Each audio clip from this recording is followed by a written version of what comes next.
Assalamualaikum warahmatullahi wabarakatuh. Nama saya Putri Yulistianti dari jurusan Manajemen. Di sini saya akan membawakan sebuah video ringkasan materi Sistem Informasi sebagai pemenuhan tugas mata kuliah Sistem Informasi. Dan langsung saja, ini adalah ringkasan materi pertemuan pertama sampai pertemuan terakhir sebelum UAS dilaksanakan. Yaitu pertemuan pertama, materi pertama yaitu tujuan pembelajaran. Pentingnya belajar dan memahami sistem informasi, mengidentifikasi jenis dasar informasi bisnis, sistem dan mendiskusikan siapa yang akan menggunakannya, digunakan untuk apa dan jenis manfaat apa yang didapatkan. Hari ini kita selalu berkaitan dengan informasi dan juga kemajuan teknologi, dan di sistem informasi ini kedua hal tersebut sangat berkaitan. Informasi itu sendiri memiliki nilai, dan seringkali kita melihat perdagangan sering melibatkan pertukaran informasi daripada barang yang berwujud. Sistem berdasarkan komputer semakin sering digunakan untuk membuat, menyimpan, dan mentransfer informasi. Konsep informasi sendiri yaitu nilai informasi secara langsung terkait dengan bagaimana membantu mengambil keputusan mencapai tujuan sebuah organisasi. Informasi berharga dapat membantu orang dan organisasi mereka melakukan tugas secara lebih efisien dan efektif. Informasi berharga juga dapat membantu manajer memutuskan apakah akan berinvestasi dalam sistem sebuah terbaru atau tambahan dan juga teknologi yang perbarukan. Sebagian besar perusahaan juga menggunakan konsep informasi dengan tujuan yang sama. Untuk materi yang kedua yaitu what is an information system, yaitu pertama adalah input, kegiatan pengumpulan dan pengambilan data mentah, yaitu selanjutnya ada pengolahan, mengonversi atau mengubah data ke output yang sangat berguna. Selanjutnya yaitu output, produksi informasi yang berguna biasanya dalam bentuk dokumen dan laporan. Selanjutnya yaitu umpan balik, output yang digunakan untuk membuat perubahan untuk memasukkan atau memproses suatu aktivitas. Dan manual and computerized information system, sistem informasi dapat manual atau terkomputerisasi. Sebagai contoh, beberapa investasi analisis secara manual menggambar grafik dan garis tren untuk membantu mereka dalam membuat keputusan investasi. Selain telekomunikasi, di dalamnya juga terdapat hardware, software dalam sebuah information system, yaitu sebuah perangkat komputer. Selanjutnya yaitu materi ketiga, Business Information System and e-business. Jenis yang paling umum dari sistem informasi yang digunakan dalam organisasi bisnis adalah mereka dirancang untuk perdagangan elektronik dan mobile, pemrosesan transaksi, informasi manajemen, dan dukungan keputusan. E-commerce melibatkan transaksi bisnis yang dilakukan secara elektronik antara perusahaan, bisnis ke bisnis atau B2B. Contoh B2B yaitu perusahaan supplier dan pemasok perabot kantor. Selanjutnya ada ERP, Enterprise Resource Planning. ERP adalah seperangkat program yang saling terintegrasi. Kebanyakan ERP menyediakan perangkat lunak terintegrasi untuk mendukung manufaktur dan juga keuangan, membantu memperkirakan permintaan pelanggan selama beberapa minggu. Contoh beberapa sistem ERP dapat mendukung fungsi seperti pelanggan layanan, sumber daya manusia, penjualan, dan distribusi. Untuk selanjutnya yaitu materi 4, System Development, System Design, Implementation, Maintenance, and Review. Desain sistem menentukan bagaimana sistem baru akan bekerja untuk memenuhi kebutuhan bisnis yang didefinisikan selama analisis sistem.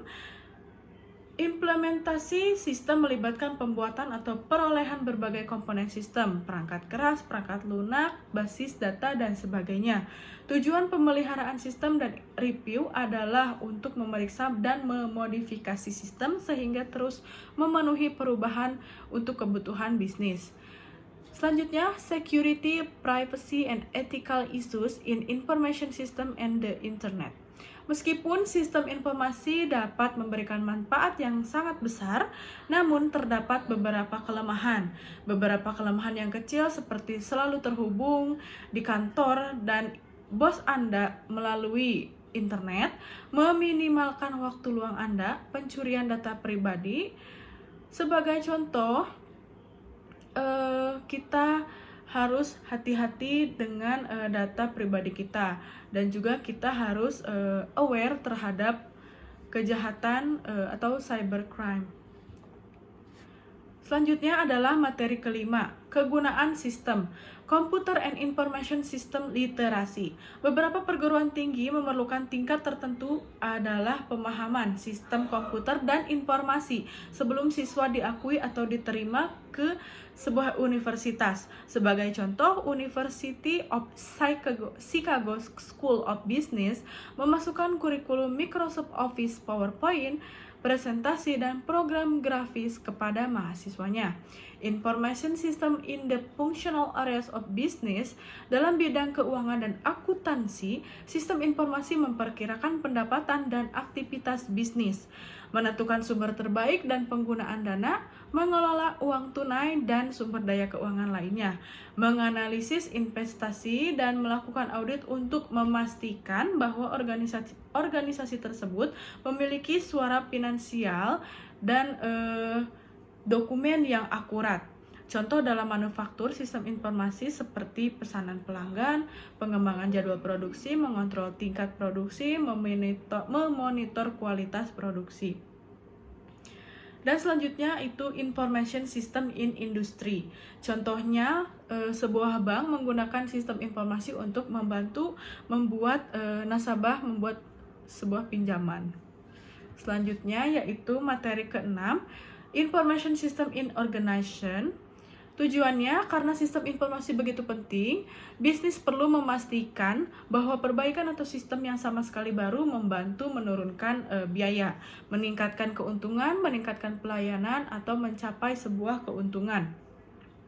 Why learn about information system in organizations? Seorang pengusaha mungkin menggunakan sistem informasi untuk mengiklankan dan menjual sebuah produk. Dalam bab ini Anda juga bisa melihat bagaimana sistem informasi dapat membantu organisasi menghasilkan produk dan layanan berkualitas lebih tinggi untuk meningkatkan laba dan juga investasi. Traditional organizational structure. Sistem informasi dapat menjadi elemen dalam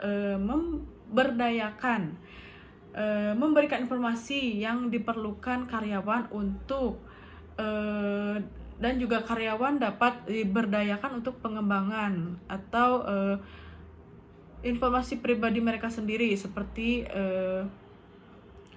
mempermudah pekerjaan dengan adanya Excel ataupun perangkat lunak seperti Word dan PowerPoint. Materi ketujuh yaitu Virtual Organizational Structure and Collaborative Work. Struktur organisasi virtual memperkerjakan perorangan, kelompok atau unit bisnis yang lengkap di daerah geografis tersebar yang dapat berlangsung selama beberapa minggu atau tahun. Dan ini banyak sekali dijumpai di saat khususnya pandemi COVID 2019-2020 sampai sekarang. Virtual Organizational Structure and Collaborative Work ini sangat-sangat berguna sekali dan sangat-sangat menjadi solusi di mana kita terhubung dengan rekan kerja kita tetapi dengan berbeda jarak, dan menggunakan teknologi informasi untuk berkomunikasi dan mengkoordinasikan pekerjaan. Dalam beberapa kasus, organisasi virtual bersifat sementara, hanya berlangsung beberapa minggu atau bulan. Biasanya untuk virtual ini seperti Zoom meeting ataupun kegiatan-kegiatan lainnya yang harus menggunakan koneksi internet dan juga perangkat seperti smartphone, handphone, PC, komputer, dan juga lainnya yang mendukung layanan virtual. Organizational culture and change. Budaya adalah seperangkat pemahaman dan asumsi utama yang dibagikan sebuah kelompok etnis atau negara. Sebagai contoh, perusahaan P&G mempunyai budaya organisasi yang menempatkan nilai yang sangat tinggi pada pemahaman dan kebutuhan dari perusahaan P&G. Materi selanjutnya yaitu organizations and information system. Competitive advantage, persaingan di antara pesaing yang ada. Meskipun semua perusahaan bersaing dengan pesaing mereka, industri dengan persaingan kuat cenderung memiliki lebih banyak perusahaan yang mencari keunggulan kompetitif. Contohnya, ancaman peserta baru misalnya. Dan ancaman produk dan layanan pengganti. Daya tawar kekuatan pelanggan dan pemasok. Ketika pelanggan memiliki tawar-menawar, perusahaan meningkatkan keunggulan kompetitif mereka untuk memuaskan pelanggan mereka.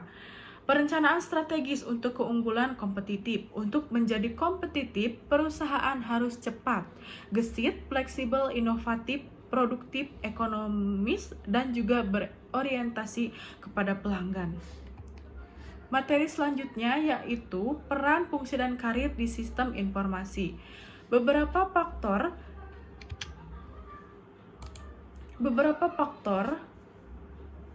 dari peran, fungsi, dan karir di sistem informasi. Operasi lain termasuk penjadwalan, pemeliharaan perangkat keras, dan menyiapkan input dan output. Operator entry data mengubah data menjadi bentuk yang dapat digunakan sistem komputer. Pengembangan sistem. Peran seorang analis sistem memiliki banyak segi. Analis sistem membantu pengguna menentukan output apa yang mereka butuhkan dari sistem dan menyusun rencana untuk pengembangan program yang diperlukan yang menghasilkan output. Untuk membantu bisnis memilih analisis dan program terbaik. Perusahaan seperti Top Coder menawarkan tes untuk mengevaluasi kemampuan dan kompetensi karyawan.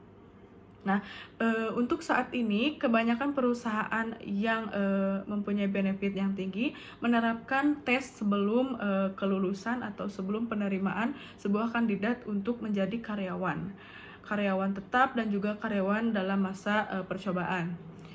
Dan selanjutnya ada dukungan. Komponen dukungan dari Departemen Sistem Informasi biasa menyediakan bantuan pengguna dan penggunaan perangkat keras dan perangkat lunak seperti administrasi data, pelatihan, dan bantuan seperti administrasi web.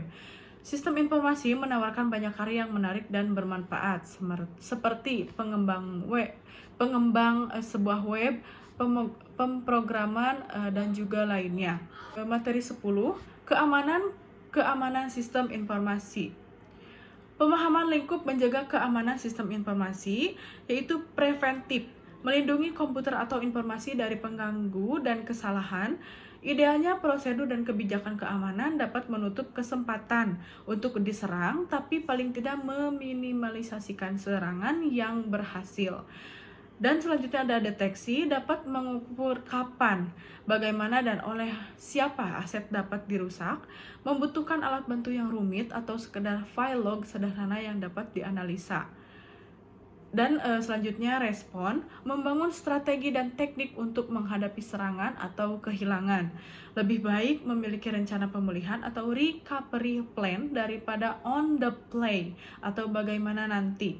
Jangan sampai ada kita pemikiran bagaimana nanti, tapi kita itu harus prepare dan make sure bagaimana data kita aman dan kita bisa merespon atau menghindari pencurian data atau cybercrime.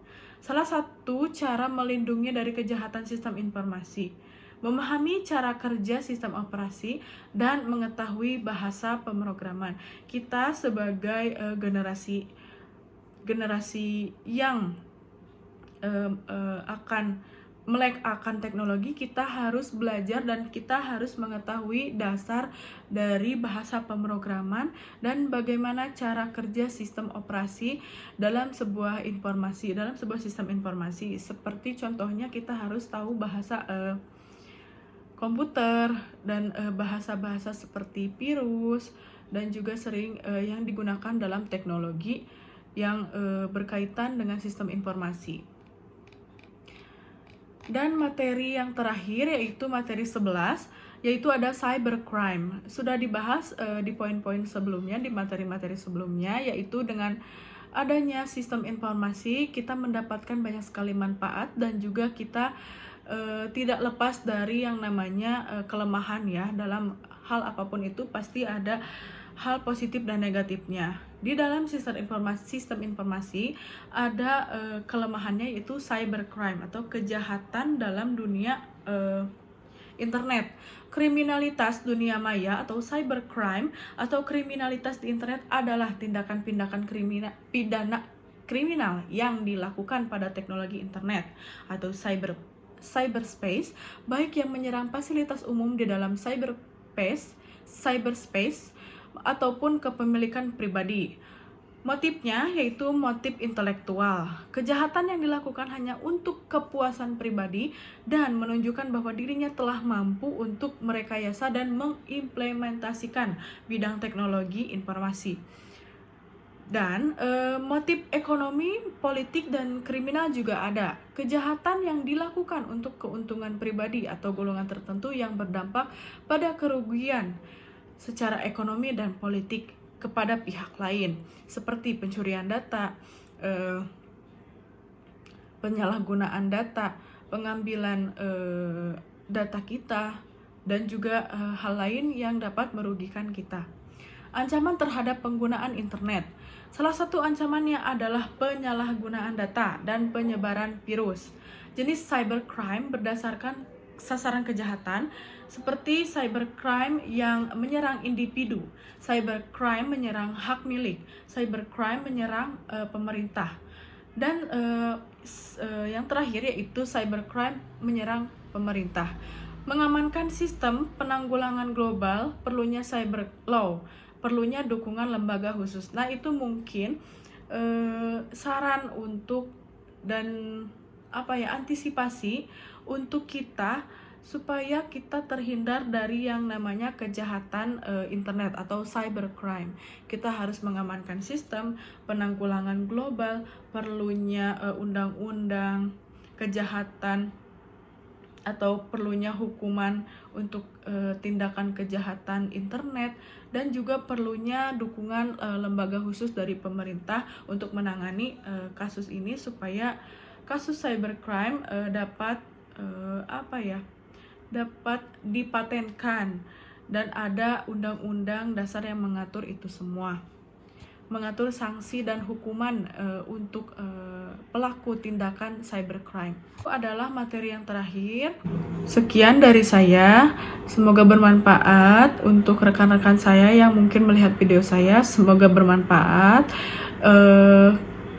Kita saling mengingatkan satu sama lain dalam kebaikan, dan juga kita saling meng-share hal-hal positif dan juga hal-hal yang bermanfaat untuk kita. Terima kasih. Wassalamualaikum warahmatullahi wabarakatuh.